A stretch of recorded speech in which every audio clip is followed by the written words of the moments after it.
Om Jnanatmigandhasya Jnananjanashalakaya Chakshurmilitam Yena Tasmai Shri Guruve Namah Shri Chaitanya Manobishtam Sthapitam Yena Bhutale Vayam Rupa Paramaya Pradati Sapadantikam Vandeham Shri Guru Shri Yuta Padagamunam Shri Guru Vaishnavamsha Shrirupam Sagrajatam Sahagara Gunathanvitam Tam Sajivam Sadvaitam Savadutam Parijana Saitam Krishna Chaitanya Devam Shri Radha Krishna Padan Saranarita Shri Vishakamitam Sa He Krishna Karuna Sindhu Dinabandhu Jagatpate Gopesha Gopika Kanta Radha Kanta Namaste तप्तकाञ्चन गौराङ्गी Radhe Vrindavaneshwari वृषभानुसुते देवी प्रणमामि हरिप्रिये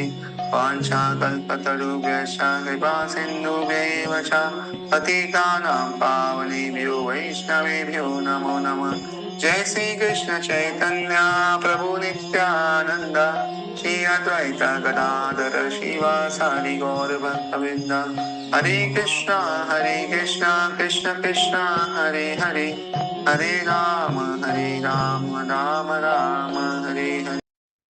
So welcome all for today's Bhagavad Gita class. We are in chapter number 7 and we saw that Krishna says that I will tell about the Gyan and Vijnana.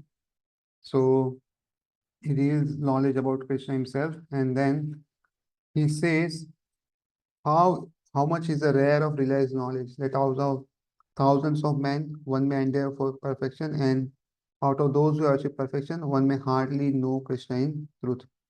And then we see how Krishna's material energy is there, Apara Shakti, Maya Shakti, and now we see the Krishna's spiritual energy that is Para Shakti or Jiva Shakti, which is explained in this verse number 5.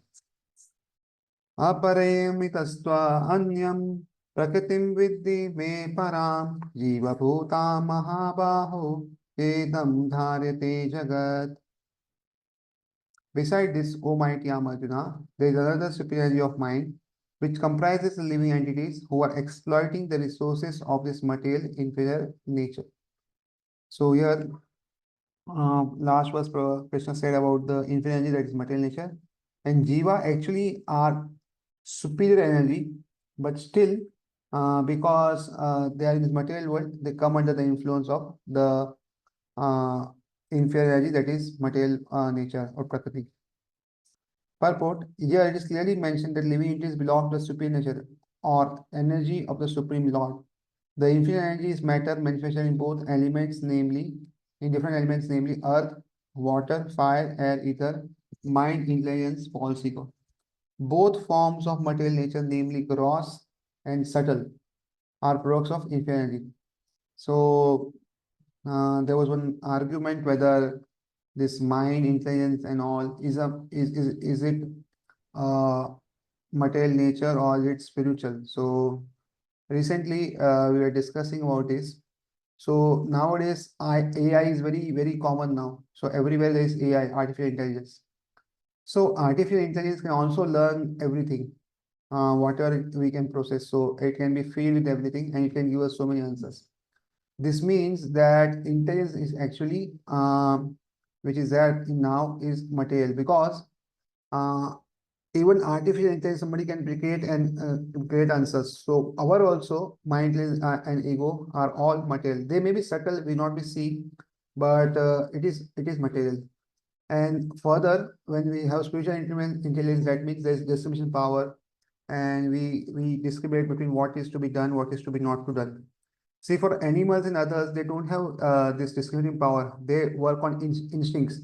As soon as they see that I have to do this, they will just jump and do it. Finish. They will not think that whether it is right or wrong, what is the consequence of this. Nothing. But for human beings, there is something called as discrimination, and this is the main part where we need to discriminate, and then we can progress. If we also do not discriminate in things, then we'll not progress in our devotional life. So the living entities who are exploiting inferior energies for different purposes are the superior energy of the Supreme Lord, And it is due to this energy that the entire material world functions. The cosmic manifestation has no power to act unless it is moved by the superior energy, the living entity. Energies are always controlled by the energetic, and therefore the living entities are always controlled by the Lord. They have no independent existence. They are never equally powerful as unintelligent thing. The distinction between living entities and the Lord is described in Srimad Bhagavatam. So it's very important thing here that we do not have independent existence. We are dependent on the Lord completely. See, we have independent will of what to choose, but we don't have independent existence. Krishna is providing us with sunlight, with water, with air, and all the food and everything, and therefore we are surviving here. So we don't have independent existence. We are dependent on Lord. At the same time, we have independent will what to choose. So even a person is atheistic. So Krishna provides to atheists. He doesn't tell that, oh, you are atheist, I will not provide to you. No, he provides to all. So we don't have independent existence, but we have independent will. And Krishna wants that we surrender this independent will with free will only. He doesn't take a surrender for by force. And actually, Krishna doesn't speak much. His devotees come to us and tell, okay, please surrender to Krishna. This is good for you. So like this, the things happen. So they are never equally powerful. So we can never be equal to Lord in any circumstance. We'll always be servant of servant of servant. That's all. That is our uh, position. So Bhagavatam says, Aparimita dhruvastanu yati sarvagatas tarhi na sasheti niyamo dhruva netarartha ajani cha yanmayam tad अभिमुच्य निरंतर भवेत् समम अनुजानतम यद अमातम मत दुस्तया. O Supreme Eternal, if the embodied living entities were eternal and all pervading like you, then they would not be under your control. But if the living entities are accepted as minute energies of your lordship, then they are at once subject to your supreme control. So here it is said that if living entities are also eternal and all pervading like Krishna, then what is the need of being under the control of Krishna? Because Krishna will not control us if we are independent. But because we have the same energy, but we are minute energies of lordship, therefore we are subject to control. So it is like example is given of ocean and water and the drop of water from the ocean. So both have similar qualities, but if you see the quantity, there's a huge difference. Similarly, qualitatively we are one with Krishna, but quantitatively he has lot more than us, and therefore he is our controller. Therefore, real liberation entails surrender by living entities to your control, and that surrender will make them happy. So what is real independence is that we give our independence to Krishna, or we surrender to Krishna, and then we'll be independent. Otherwise, there is no question of independence. People nowadays, they fight for independence. They say that we do so many things for independence, but and we don't believe in God and everything. But not believing in God means more and more entangled in material activities. More and more we will be in this only, and therefore uh, we cannot come out of this trap. So we are trapped because we have this material body, and material body has been because of thinking, our feeling, the way we talk, the way we walk, and how much we can cover distance. All it is done because material body, and material body has so many limitations, and therefore actually we are in this trap of this material body. So in that constitutional position, one only can they be controllers. Therefore, men with limited knowledge who advocate the monistic theory that God and the living entities are equal in all respects are actually guided by a faulty and polluted opinion. So this monistic theory is not proper, and therefore it is faulty. The Supreme Lord Krishna is the only controller, and all living entities are controlled by him. So everybody. So even demigods like Brahmaji, Shivji and all, Indraji all, they are also controlled by Krishna. They also don't have an independent existence.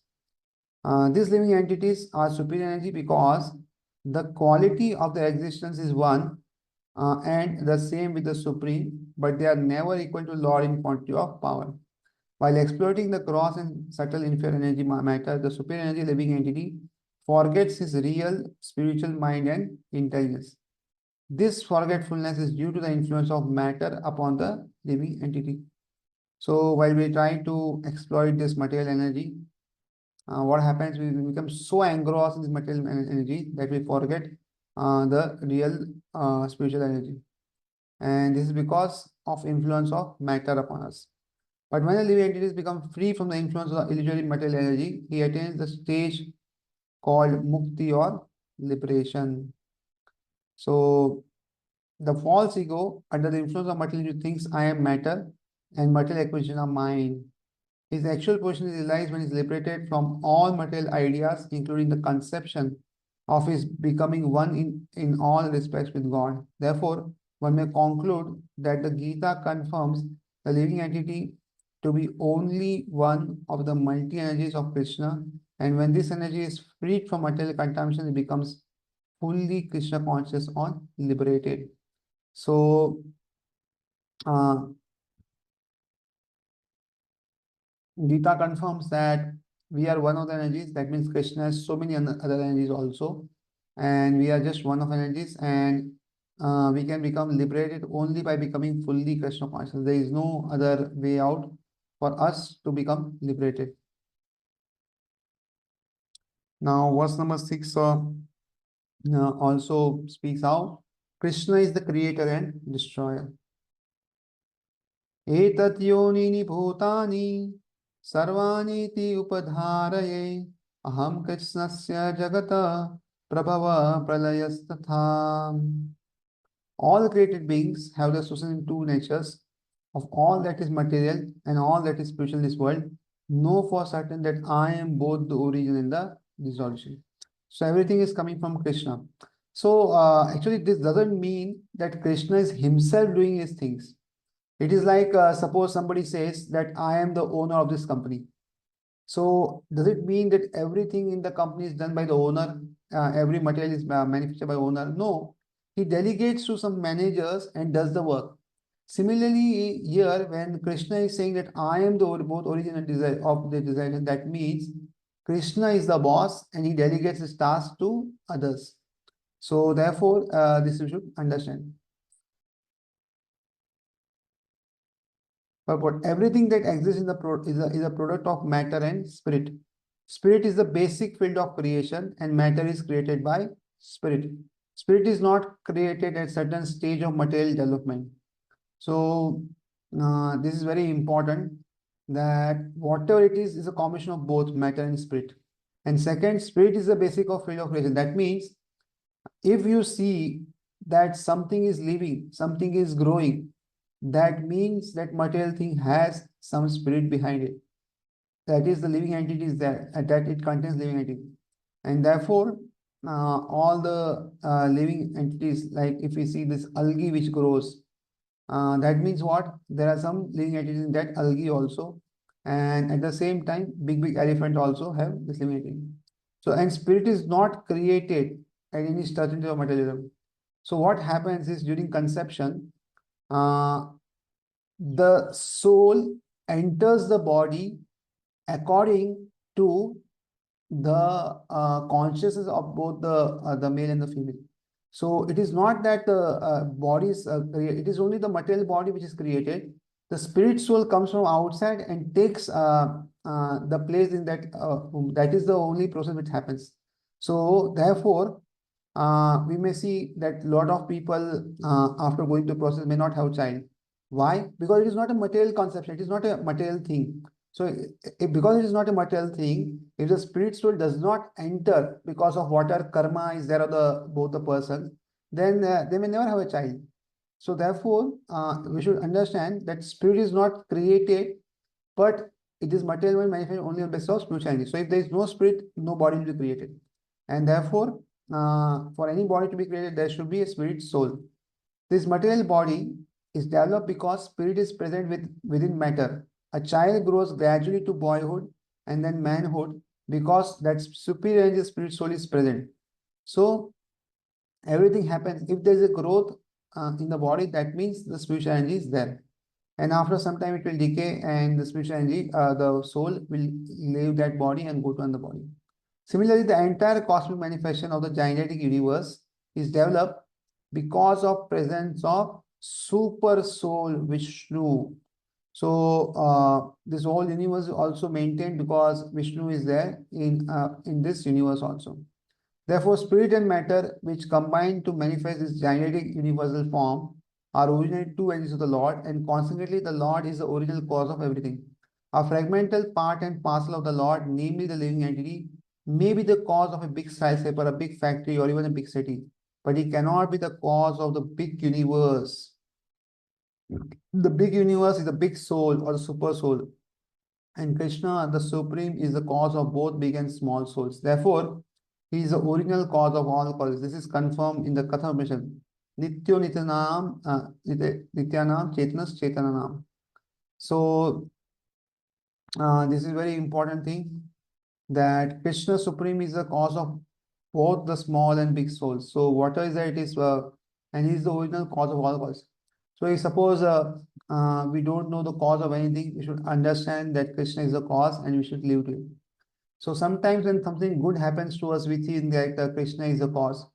But if something bad happens, then we curse Krishna, oh, how it is happening to us with. But we should understand that he is only the cause, he is the ultimate cause, and therefore we should accept it as a grace of Krishna. And this way, we can overcome all the things. And here also very important thing, see, big skyscraper, big factory, big city may be made by man, but man can never make this big universe. Never. So who are saying there is no God or nothing? One can understand how difficult it is to control this universe, how difficult it is to maintain every day. The sun, it's such a huge planet. It comes every day. It is rotating. It's doing so many things. So if there is no spirit in the sun, how can it rotate? How can it move? It is not possible only. So like us, we also, because spirit is inside, we are moving, we are doing something. So all this planet have their own presiding deity. Without that, it will not move. And therefore, we should understand there is life everywhere in this material world. There is no place where there is no life. Even the life is there in fire, like what we see in the fishes in the water. So there is life in the water. Life is in the air, ether, and everywhere. So everywhere there are living entities in this material world. And there is no place where there are no living entities. Even the places where we think there is poison. So within the poison also there are some living entities. So therefore, living entities are spread everywhere, and it is because of the spirit which is there behind the material body. And now, last verse we saw how Krishna is the creator destroyer. Now seventh verse will speak how Krishna is also the maintainer of everybody. Matta parataram nanyet kinchit asti dhananjaya mayi sarvamidam protam sutre mani ganaiva. Very wonderful example is given here.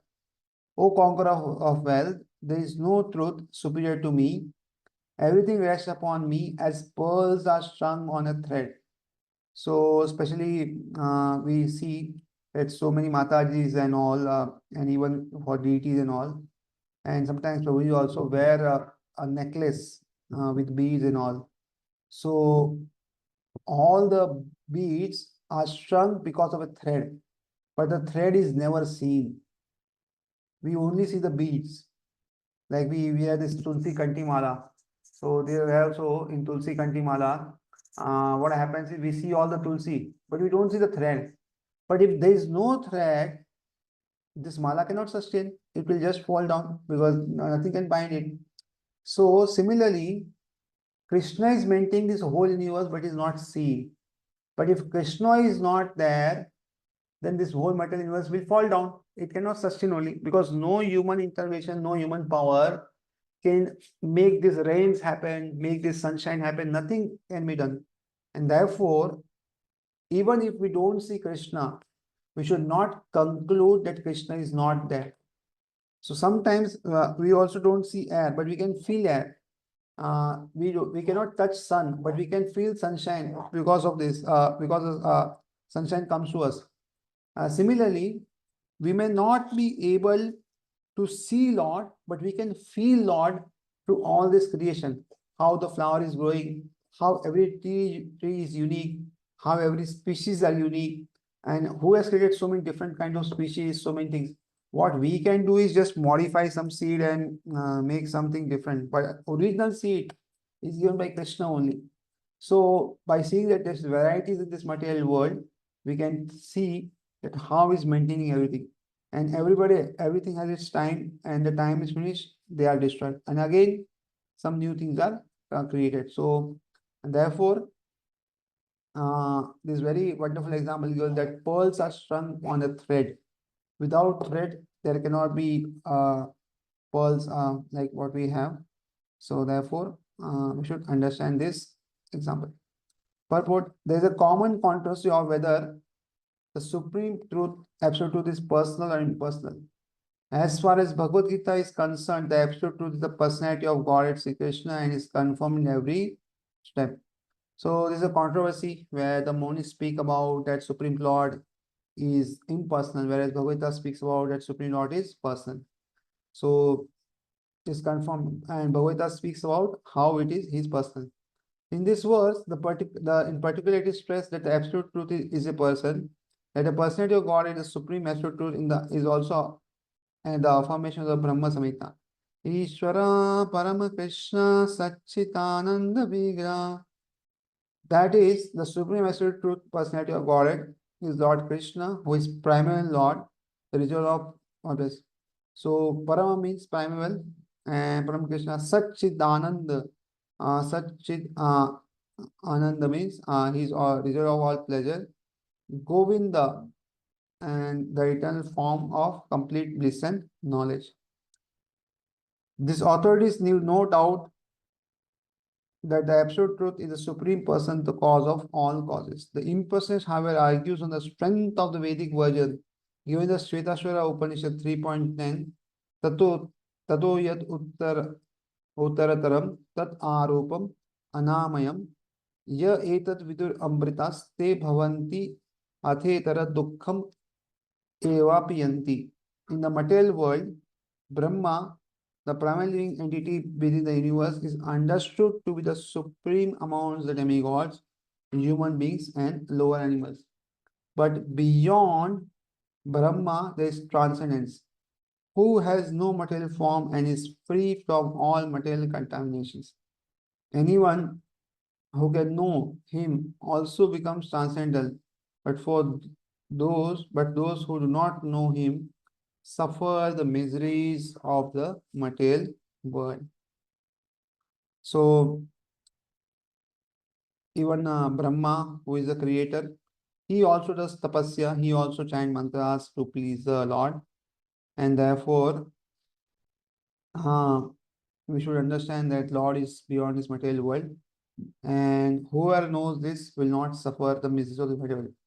Actually, in one of the shlokas, Isho Krishna, I think, Prabhupada says that if one does not surrender to Supreme Lord, the material energy does work in a way where the living entity has to work very hard for his existence, and he will have no time for anything else. So, if we don't surrender to Krishna, then what happens is material energy makes us work harder and harder, like this ass and bulls and everything, so that there is lot of work, but not very much satisfied with the salary which one gets. So for some little grass, the donkey has to work so hard.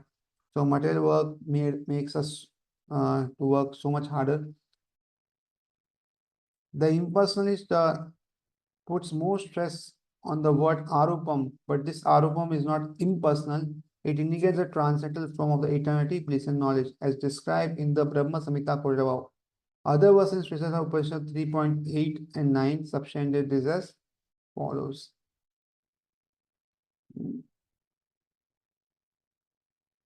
Vedahametam purusham mahantam Adityavarnam tamasa parasthat tameva viditva te mrityumeti nanyat panta vidayati ayanyaya yasmat param na param asti kinchit यस्मानानियो नो देयो अस्ति किंचित वृक्षा एव स्तब्धो दिवि तितस्ति एकस् तेनादं पूर्णं पुरुषेण सर्वम्. I know that Supreme Personality of Godhead, who is transcendent to all material conception of darkness, only he who knows him can transcend the bonds of birth and death. There is no way for liberation other than the knowledge of that Supreme Person. So people so many times ask that we should chant this mantra, that mantra, we should worship this demigod, that demigod. So instead of doing nothing, it is better to do this. But if one wants to get out of this cycle of birth and death, then one has to chant the mantra which is of Vishnu Tattva or Krishna. Otherwise, one cannot get out of this material world. For other things like wealth, money, or long life, good husband or wife, good position, all others can work. But if somebody wants to get out of the material world, then other mantra will not work. Why? Because the person whose name we are taking is also in this material world. If that person is not out of this material world, how can he take us to outside the material world? And therefore, um, if one wants to get out of this birth and death cycle, one has to worship Krishna or his expansion as Vishnu only. There is no truth superior to that supreme person because he is the top supermost. He is smaller than the smallest and he is greater than the greatest. He is treated as a silent tree and he illuminates the transparent sky. And as tree spreads its roots, he spreads his extensive energies. So nothing is superior to Krishna. And see, he's both. He's the smallest and smallest and the greater and the greatest. So both things he can do at the same time. And from his body comes Brahman, and because of he illuminates the transcendental sky. So he spreads his extensive energy. So his energy is spread everywhere. And just by his desiring, things happen. He doesn't have to even speak. Just if he desires something, it manifests. So from this verse, one concludes that Supreme is to the Supreme Personality of Godhead, who is all pervading by his multi energies, both material and spiritual.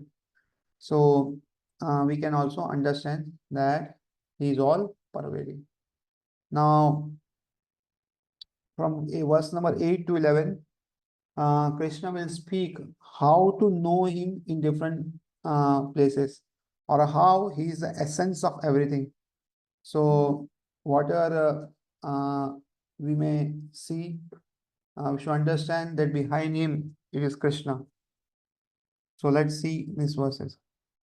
Rasoham apsu kaunteya prabhasmi sashi suryayo Pranava sarva vedeshu shabdakhe purusham nishu. O son of Kunti, I am the taste of water, the light of the sun and the moon, the syllable Om in the Vedic mantras, and the sound in ether and the ability in man. So, whatever we see in this material world is actually because of Krishna. The verse explains how the Lord is all pervasive by diverse material and spiritual energies. The Supreme Lord can be primarily perceived by different energies, and is in this way he is realized impersonally.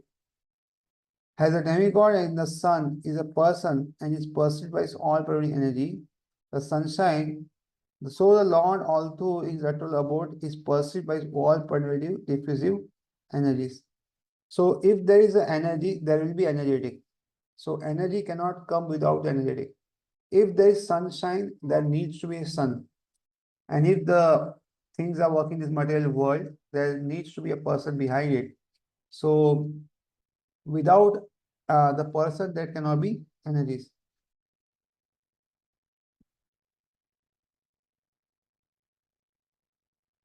The taste of water is the active principle of water. No one likes to drink sea water because the pure taste of water is mixed with salt. So now we know that our thirst is quenched by water only. And suppose we are thirsty, no matter of other things will quench our thirst if it is not water, and therefore it should be pure. So if it mixed with salt, it does not have pure taste, and therefore we do not like it. So attraction for water depends on the purity of the taste, and this pure taste is one of the energies of the Lord. The impersonalist perceives the presence of the Lord in water by its taste, and the personalist also glorifies the Lord for kindly supplying the tasty water to quench man's thirst. So impersonalist or personalist both perceive the presence of Lord in water. That is the way of perceiving supreme practically living. There is no conflict between personalism and impersonal. One who knows God knows that impersonal conception and personal conception are simultaneously present in everything, and that there is no contradiction. Therefore, Lord Chaitanya established this sublime doctrine, Achintya Bheda Bhed and Abheda Tattva, simultaneous oneness and difference. So, very important thing here. So, all this impersonal thing and personal thing actually comes from single person. So, if there is a personal thing, then there can be impersonal things. How it is, let us see. So there is demigod Vayu. So that he is a person. But the air we see is energy which is pervading. So it may be impersonal. Similarly, uh, if we see the water, in that if we see then in the water, the Ganga Devi, the Yamuna Devi, and all are personal entities actually. They are personal living entities. But water itself, when we drink, we may not think it's spiritual. We think that it's a H2O. So similarly, for everything, whatever material is there, there must be some spirit behind. There some must be some practical person. So every planet, like Sun, Earth, every planet has material elements, but as well as there is a living entity behind that planet. There is Sun God who does the things. So both personalism and impersonalism is present in every thing. And one who knows God knows that impersonal consciousness and personal consciousness are simultaneously present in everything. So this is always there in everything what is there, and therefore there is no contradiction. The light of the sun and the moon are originally emitting from the Brahma Jyoti, which is the personal, impersonal appearance of the Lord. So this light of sun and moon, so when Krishna is there, the bodily effulgence is Brahma Jyoti, and from this Brahma Jyoti, the sun and the moon that it is gets its light. And pranava or the omkara transcendent sound is in the beginning of the way every Vedic hymn addresses the Supreme Lord. Because the impersonalists are very much afraid of addressing the Supreme Lord Krishna by his innumerable names, they prefer to vibrate transcendental sound omkara. But they do not realize that omkar is the sound representation of Krishna. The jurisdiction of Krishna consciousness extends everywhere, and one who knows Krishna consciousness is blessed. Those who do not know Krishna are in illusion, and so knowledge of Krishna is liberation, and ignorance of him is bondage. So this I think is self-explanatory. If we have knowledge about Krishna, then we can liberate it. Otherwise, we will remain in this material world. And here also, impulses do not like to speak out Krishna, but they vibrate Om. So Om is also a representation of Krishna. So in the sound, it is called that he is Om. Further in 9 verse also, he will say, how is the essence of everything.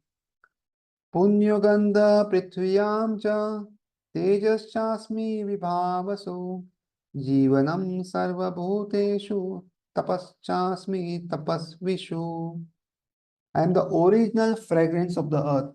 So if we see earth and some water falls on that, what will come? Fragrance will come out. And therefore we see so many, the flowers, the fruits have so different fragrances. And I am the heat in fire. So if there is fire, there will be light and there will be heat. So before the energy is like the heat, it is all, it is a representation of Krishna. And I am the life of all that lives, and I am the presence of the essence. So whatever life we have, it is because of Krishna. And for all penances of the ecstasies which they can do is because of Krishna. So Krishna gives energy to do the penances. And he is therefore representative of penances. Otherwise, there is no possibility. Purport. Punya means that which is not decomposed. Punya is original. Everything in the material world has a certain flavor or fragrance. As the flavor and fragrance in a flower.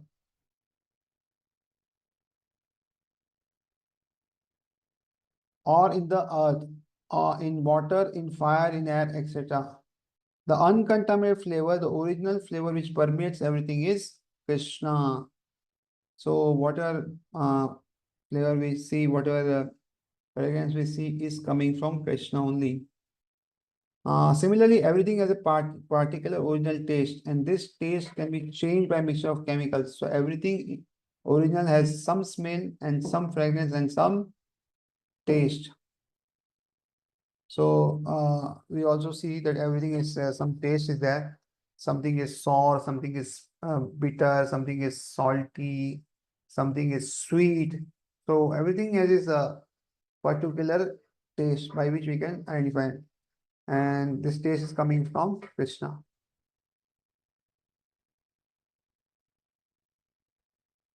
So Vibhavashu means fire. Without fire, we cannot run factories, we cannot cook, etc. And that fire is Krishna. So fire is also represented by Krishna. The heat in the fire is Krishna. According to Vedic medicine, indigestion is due to low temperature in the belly. So even for digestion or fire is required, fire is needed. In Krishna consciousness, we become aware that earth, water, fire, air, and every active principle, all chemicals and all material elements are due to Krishna.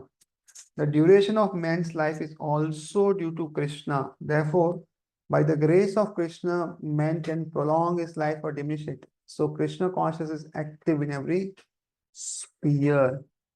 So whatever life we are also living, that is also because of the mercy of Krishna. If Krishna wants, he can extend our life, or if he wants, he can even decrease our life before time.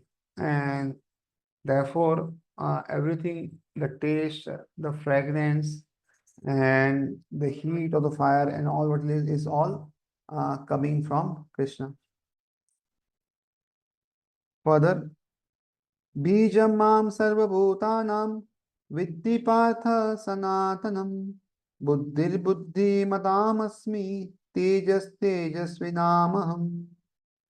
O son of Pritha, know that I am the original seed of all existence, the intelligence of the intelligent and the prowess of all powerful men.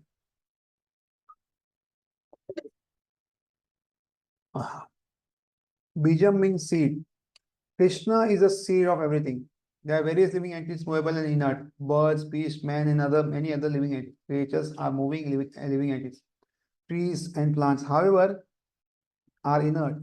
They cannot move but only stand. So, actually, there is a lot of controversy. Who came first? The seed came first, or the plant came first, or it is said कि मुर्गी पहले आया, अंडा पहले आया. Who came first? So actually, everything came from Krishna. So he created all these living entities, and then he created structure. From this, the living entities can uh, emulate it, or they can produce similar like them in further places, or in further generations. So therefore, everything what is movable, immovable, inert is all coming from Krishna only. So birds, beasts, man, and many other living creatures are moving living entities. Trees and plants, however, are inert.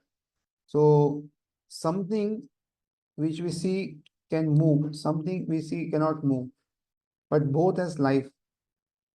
And this both is coming from Krishna only. In all cases, however, the seat of life is Krishna. As said in the Vedic literature, Brahman, or the supreme absolute truth, is that form which everything is emanating. Krishna is Parabrahman, or the supreme spirit. Brahman is impersonal and Parabrahman is personal. Impersonal Brahman is situated in the personal aspect, that is stated in Bhagavad Gita. Therefore, originally, Krishna is the source of everything. He is a root.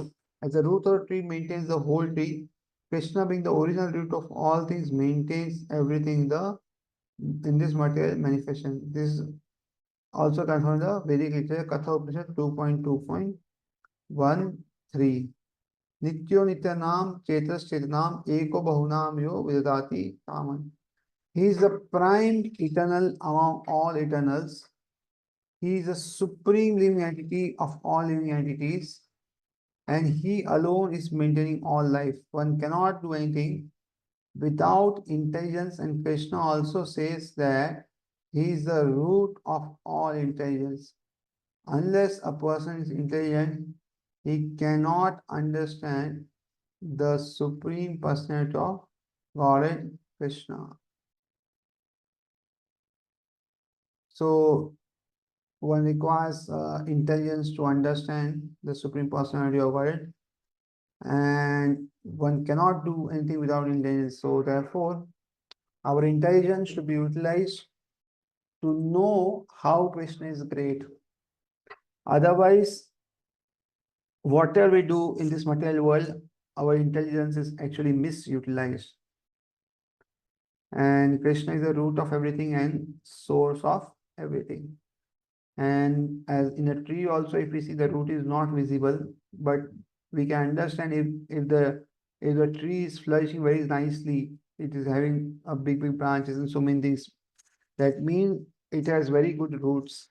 It has developed its roots, and the roots cannot be swing. But without the roots, the tree cannot stand. And therefore, in spiritual life also, without Krishna, we cannot live. But he is not visible. So if our connection with Krishna is strong, then other things will move very smoothly. So again, verse number 11 also speaks how we can realize Krishna. So how it is, like we see when we drink water, we should understand, oh, Krishna, taste of water. So these all things are given for us so that in every aspect we can see Krishna and we can remember Krishna. And therefore, in this way, we can progress. Balam balvatam chaham kamaraga vivarjitam dharma viruddha bhuteshu kamo asmi bharatarshava. I am the strength of the strong, devoid of passion and desire. I am sex life which is not contrary to religious principles. O Lord of the Bharatas, Arjun. So Arjun, one of the name is Bharatas. So Bharat Maharaj was the ruler from this. The name Bharat has come to India. India is called Bharat, and because Arjuna is also one of the descendants, here it is called as Bharatas. Purport: the strong man's strength should be applied to protect the weak, not for personal aggression. Similarly, sex life according to religious principles should be for propagation of children, not otherwise. The responsibility of parents is then to make their offspring Krishna consciousness. So, sex life is not condemned, but it should be according to religious principles. That is having it for begetting children only. So, this is the standard of Bhagavad Gita. But we should understand one thing: if both partners do not agree to this standard, the first thing is they should save their marriage, and then gradually when they grow, then these things can be applied. So immaturely one should not say that, oh, from today we'll break the marriage or something.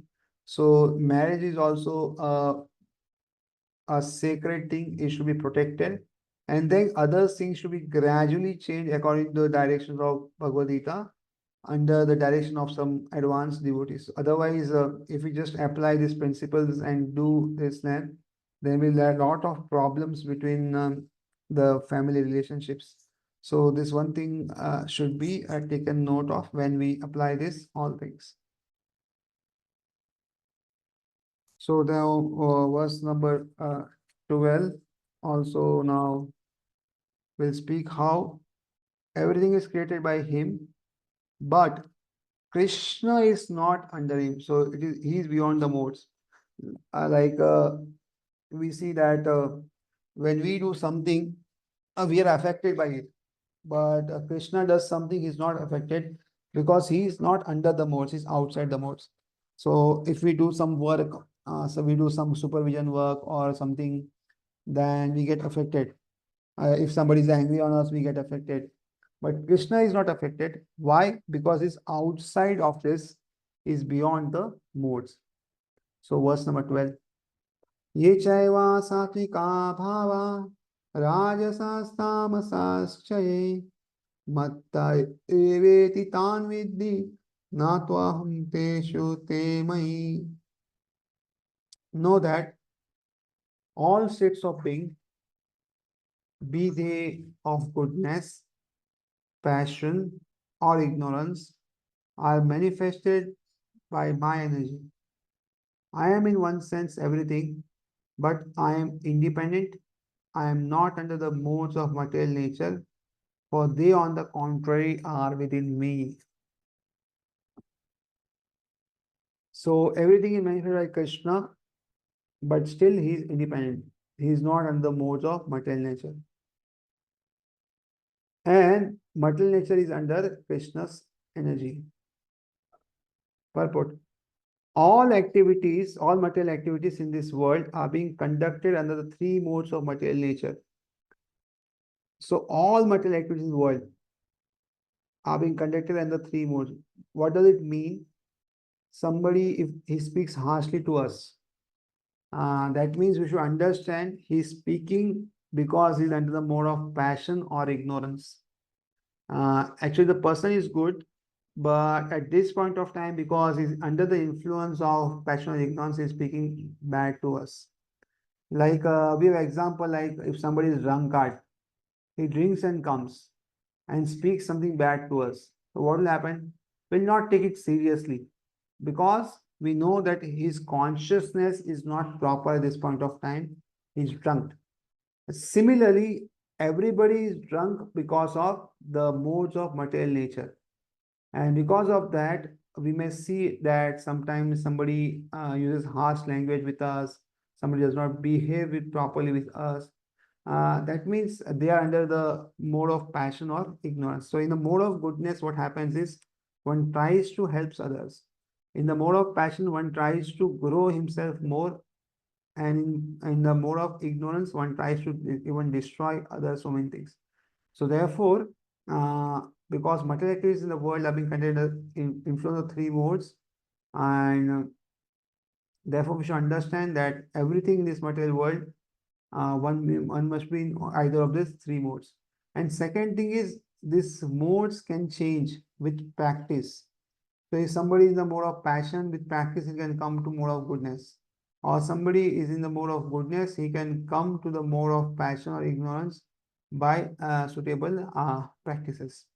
So this is possible. So gradually, from whatever mode we are, we should come to mode of goodness, because bhakti starts in the mode of goodness. The real bhakti, where you get maximum result, starts in the mode of goodness, and then you go beyond even goodness. That is Shuddha Sattva. So therefore, uh, we should try to be always situated in the mode of goodness and execute our bhakti as nicely as we can. For instance, under the state laws, one may be punished, but the king, the lawmaker, is not subject to the law. Similarly, all the modes of material nature, goodness, passion, ignorance are emanations from the Supreme Lord Krishna. But Krishna is not subject to material nature. Therefore, he is called Nirguna, which means that his guna or modes, although issuing from him, do not affect him.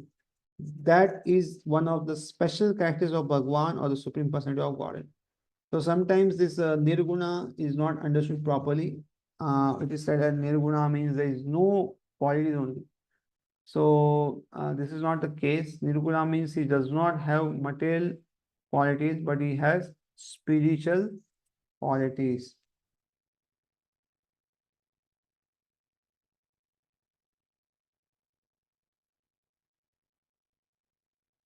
Uh, that one special of Bhagavatam. Yeah. Now, verse number 13 to 19, it will come how one should surrender to Lord Krishna, and how the living entities are diluted by these modes, and therefore one cannot understand Krishna because of this modes of material nature. Verse number 13. Tebirguna bhaven ebi sarvam idam jagat moitam na bijanati mamebhya param avyayam. Deluded by the three modes, goodness, passion, and ignorance, the whole world does not know me, who am above the modes and inexhaustible. So, because of three modes, because one of the three modes, goodness, passion, ignorance, so we don't know him, and he's above the modes and he's inexhaustible. For the whole world is enchanted by the three modes of material nature. Those who are bewildered by these three modes cannot understand that transcendental to this material nature is the Supreme Lord Krishna. So, because of these three modes, like the scientists always say that after some time there'll be no death, will conquer death also because all made have chemicals and everything.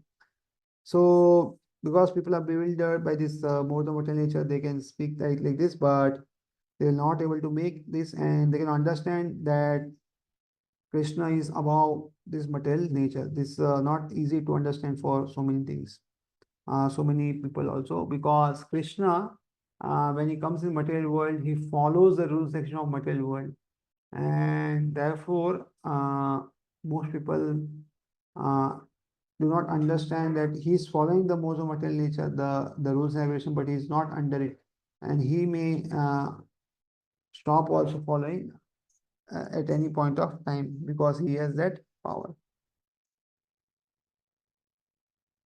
Every living entity under the influence of material nature has a particular type of body and a particular type of psychological and biological activities accordingly. So it is very important that, see, because of the influence of material nature and the type of karmic things we have particular type of body. So every of our body is unique. And second, particular type of psychological and biological activities according. So the way we think, the way we speak, the way we do things will be very different from others, and therefore we should respect of how others are doing things. At the same time, should understand and do things according to our own psychological and biological nature which we have. So according to nature what we have acquired, we should try to do things according to that. Otherwise, so many times they'll burst out and anger will come out and so many things happening. There are four classes of men functioning in the three modes of material nature. Those who are purely in the mode of goodness are called Brahmanas. So four classes are Brahmana, Kshatriya, Vaishya, and Shudra. So they have a particular combination of modes of material nature and they work because of that. So who are pure in the mode of goodness are called Brahmanas. Those who are purely in the mode of passion are called Kshatriyas. So what does it mean? So goodness means thinking. And the Brahmanas do the work of thinking. They direct the Kshatriyas. And Kshatriyas are the one who control the people and they do the actions. So even if Brahmanas are powerful, they will not take the control in their hands. They will just uh, instruct, advise the Kshatriyas. So therefore, in our life also, nowadays, when we also work, we need a coach. So coach is nothing but the advice of Brahmanas. So nowadays, it's popular to have guru, coach, guide, mentor, and all. So this is nothing but the Brahmanas. So they instruct, they direct, and this is how people work most of the times. And it is not the activity per se, it is how it is used. It defines in who are we? Are we Brahmanas? Are we Kshatriyas? Are we Vaishyas or Shudras? I will give you just one example, like study. So just because somebody is studying does not mean that is Brahmana. It is how he is using this study, the book, it describes how, whether it's Brahmana, Kshatriya, Vaishya, or what. Like somebody may read a book, Bhagavad Gita, and he may use it to teach others, and he may give his knowledge very freely. So that means he's a Brahmana. But if somebody uses knowledge so that he can control people and he can do so many things from them, that means he's doing the activity of a Brahmana, but he's a Kshatriya actually. The reading is done so to control the people, that he may know different principles of how to act in a way which can make people to vote for him, to do some things for him and everything. So this is actually in the mode of passion, and it is called Kshatriya. And those who are in the mode of passion ignorance are called Vaishyas. So even a Vaishya will read the book, but what he will do, he'll find out principles of how to earn money. So how to do better things, how to do economic, and that will be his mission and goal in studying books. And those who are completely in ignorance are called Shudras. So actually, Shudra is not a bad word, but actually they are the people who in the mode of ignorance. That means they are physically more active, but if we see the by intellectual sense, they may not be so intellectual. So they will do the some labor work, some physical work can be done by them very easily, and they actually help other three classes, that is Brahmana, Kshatriya, and Vaishya. And every society has this division. Just the name is different and something adjustments are there. Otherwise, without this four class of men, the society will not work. We need somebody to guide. If there is nobody to guide, how can the situation go? And we also need somebody to protect. So we need Kshatriyas. And for both of these, we need Vaishyas who can earn and give money to all. So everybody is important, and everybody goal is actually to go back to God gradually. So all these divisions, Kshatriya, Vaishya, they all main purpose is to purify themselves according to their psychological nature which they have and all, and gradually move towards going back to God. And those who are less than the animals or animal life, however, these decisions are not permanent. So if nothing is permanent in this world. I may be either a Brahmana, Kshatriya, or Vaishya, or whatever. In any case, in this life is temporary. But although life is temporary, and we do not know what we are going to be in the next life, by the spell of this illusory energy, we consider ourselves in terms of this bodily conception of life, and with us think that we are American, Indian, Russian, or Brahmana, Hindu, Muslim, etc. So this is pretty known that this life is temporary and we are going to the next life. This always will go on. So having this designation like we are American, we are Indian, Russian, or we are Brahman, Hindu, or all temporary. These are all the dharma of the body. And therefore, when Krishna says Sarvadam Pritam, that means he says that just give up all this dharma and just accept me as, and just surrender to me. That's all. And if we become entangled with the modes of material nature, then we forget the Supreme Personality of Godhead who is behind all the modes. So Lord Krishna says that every entity is deluded by the three modes of nature, do not understand that behind the material background, the Supreme Personality of Godhead is the Supreme Personality of Godhead. So whatever material things are there, there must be some spirit, and Krishna is the main whole spirit, and therefore we see that he is there in the background of everything, and especially these three modes also. There are many different kinds of living entities, human beings, demigods, animals, etc. And each and every one of them is under the influence of material nature. So all living entities, whatever he may be, human beings, demigods, animals. So everybody is under the influence. So demigods have lot of powers, lot of energy they have. Somebody has somebody is Vayu Dev, somebody is Indra Dev and everything. But still, they also work under the modes of material nature. And therefore, if we worship them, we cannot come out of the modes of material nature and go back to God. That is spiritual world. This is not possible because they themselves do not have such powers.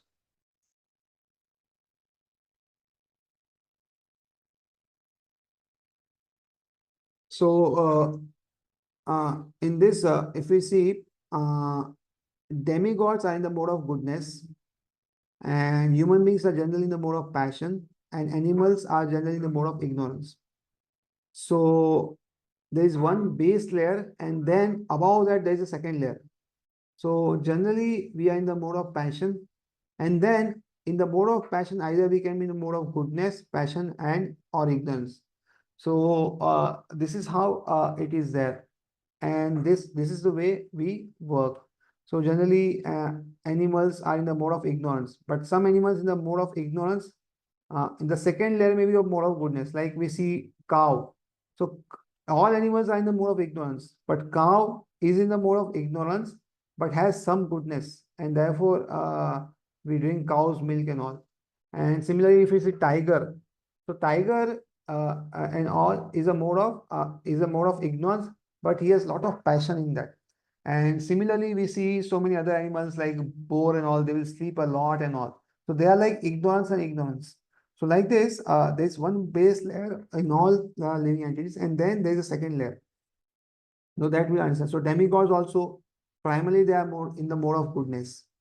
And then some maybe more goodness, some in the mode of passion, and some demigods also do some work of in ignorance. Like we have Rahu Ketu.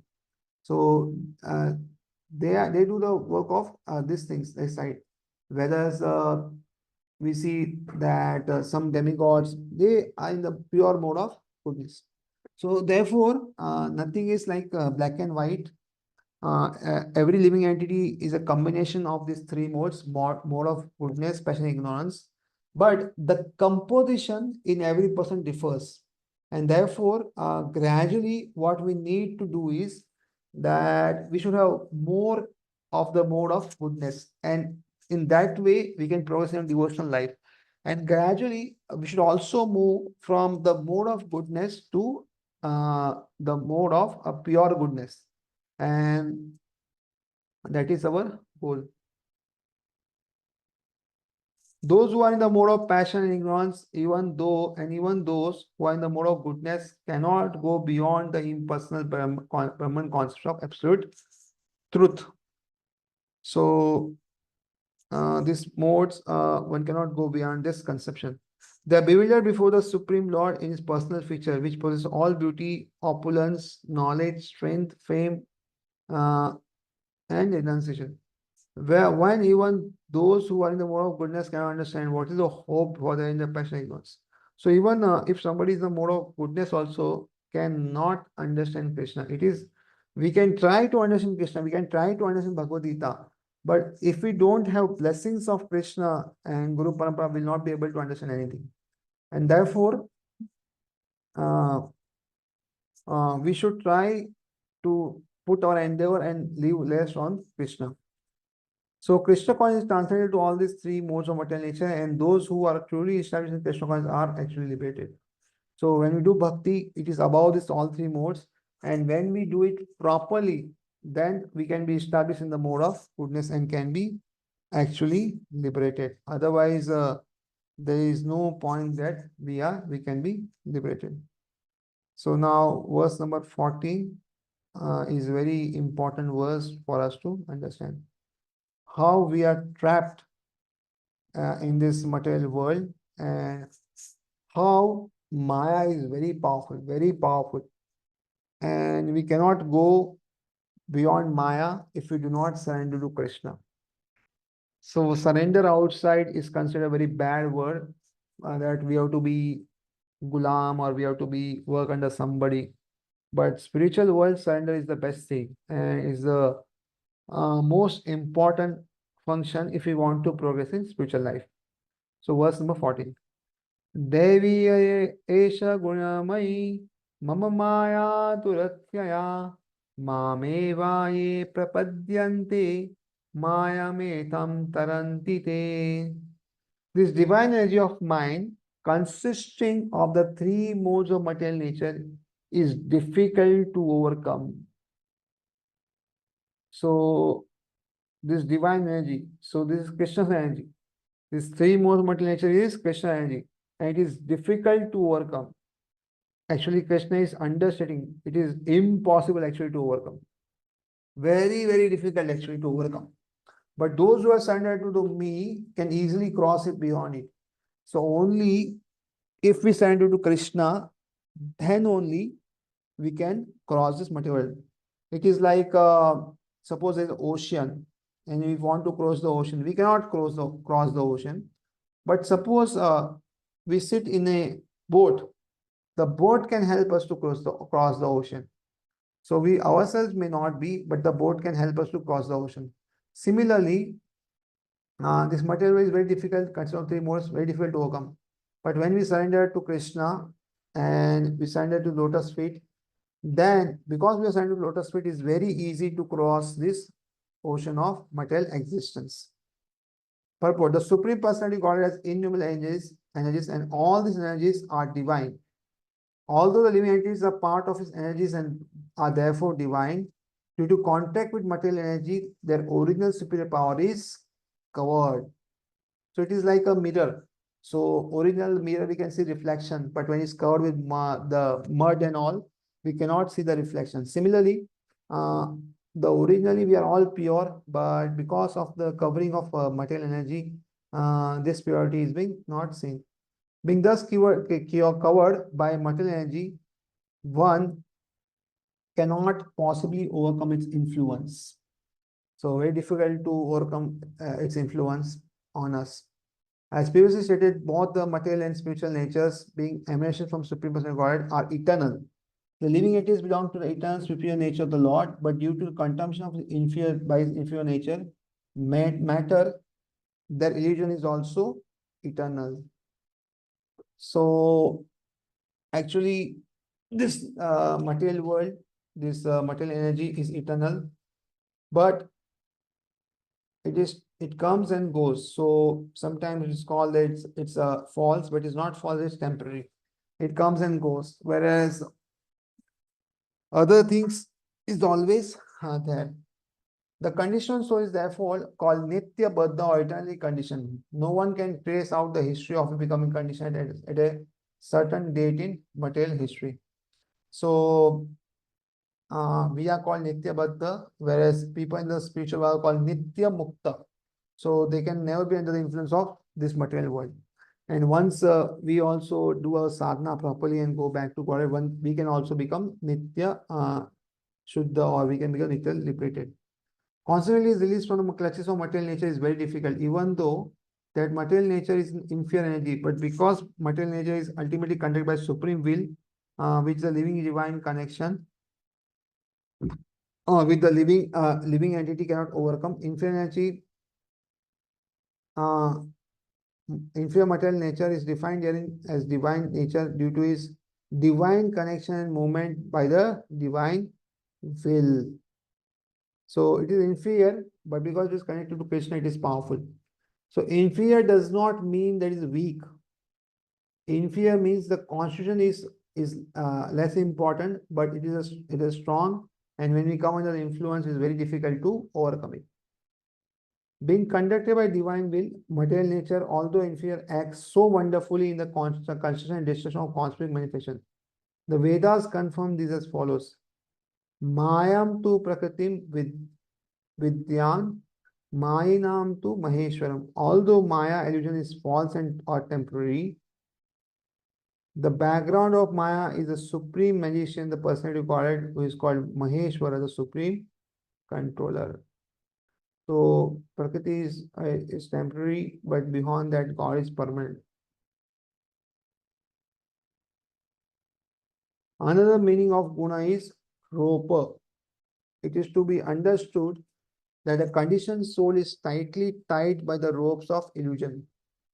So actually, we also have so many false hope in this material world, and we are always illusion that this is it.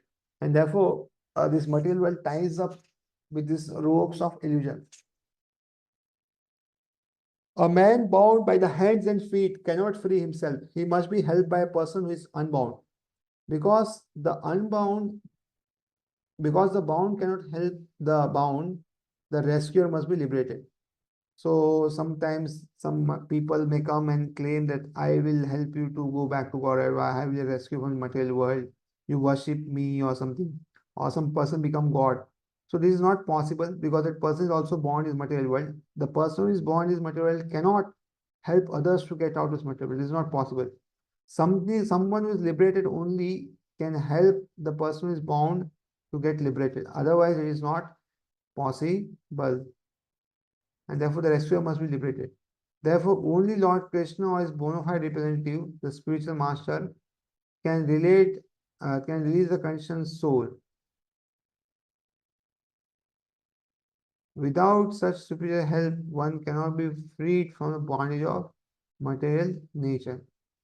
Devotional service or Krishna consciousness can help one gain such release. Krishna, being the Lord of the illusionary energy, can order his science of energy to release the conditioned soul. He orders the release out of his causeless mercy on the surrendered soul and out of his parental affection for the living entity, who is originally beloved son of Lord. Therefore, surrender to the lotus feet of the Lord is the only means to get free from the clutches of stringent material nature. So, there is no other way actually to get out of the material world. This the only way is to surrender to lotus feet of Krishna. There are no other things. And when we chant the Hare Krishna mantra or mantra related to Vishnu, what we are saying is, I am your servant. That means from that day, the surrender process has started when we start chanting. And therefore, chanting is the most important process in the devotional life. And we can ourselves cannot overcome the material nature, but Krishna tells material nature to release us, then we can be liberated. So it is not that we can get out of material world, it is Maya Devi who can help us to get released. So if she leaves us, then we can get liberated. The words Mam Eva are also very significant. Mam Eva, Mam is into Krishna, Vishnu only, not to Brahma and or Shiva. Although Brahma and Shiva are greatly elevated and are almost on the level of Vishnu, it is not possible for such incarnations of Rajoguna, passion, and Tamoguna, ignorance, to release the conditioned soul from the clutches of Maya. So, Brahmaji and Shivji also cannot help us to get out of this material world. In other words, both Brahma and Shiva are also under the influence of Maya. Only Vishnu is the master of Maya, therefore he alone can give release to the conditioned soul. The Vedas, Shastra, Upanishad 3.8 confirm this in the phrase Tameva Vidvaita, or freedom is possible only by answering Krishna. Even Lord Shiva affirms that liberation can be achieved only by the mercy of Vishnu. Lord Shiva says Mukti Pradata Sarvesham Vishnu Evana Samshaya.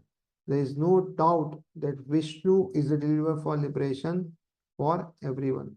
So apart from Vishnu, nobody can help to get us liberated from this material world, and therefore we should worship only Krishna or Vishnu if our goal is to get out of this material world. If our goal is not to get out of this material world and need some facilities, still worship of Vishnu and Krishna is the best. But if one does not have faith, at least he should not go out of the realm of this Vedic literature and should worship somebody. But the highest is to worship Krishna. So thank you very much. Hare Krishna.